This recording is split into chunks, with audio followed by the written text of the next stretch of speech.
Who is legally at fault when an act of medical negligence occurs or medical malpractice? It depends is a short answer. Typically, there are going to be physicians, hospitals, nurses, techs involved in all aspects of your care. A mistake can happen at any one of the different intervals. It can be an act of malpractice can be committed by a doctor. It could be committed by a nurse. It could be committed by the hospital failing to have policies that enable the physicians to hand off care to one another, and a mistake happens and a patient unfortunately falls through the cracks.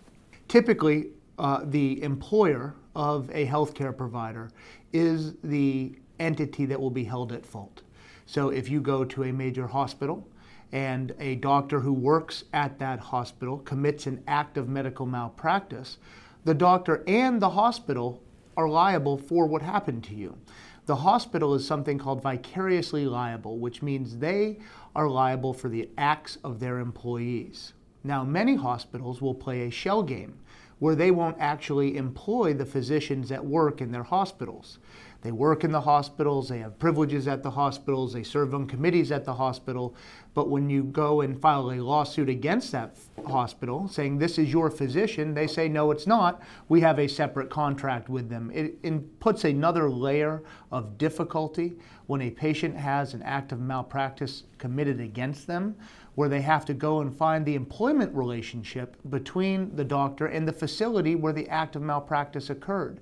You would think it's very simple, but insurance companies and hospitals, like everything else, have made it extremely complex when you're injured to hold the parties accountable. Typically, your lawyer will do the employment relationship analysis of where the doctors work, who their employees are, and who is going to be liable for their conduct. It's something that we do in almost every case. We want to make sure that the right entities are named, that the employers are being held accountable for their employees.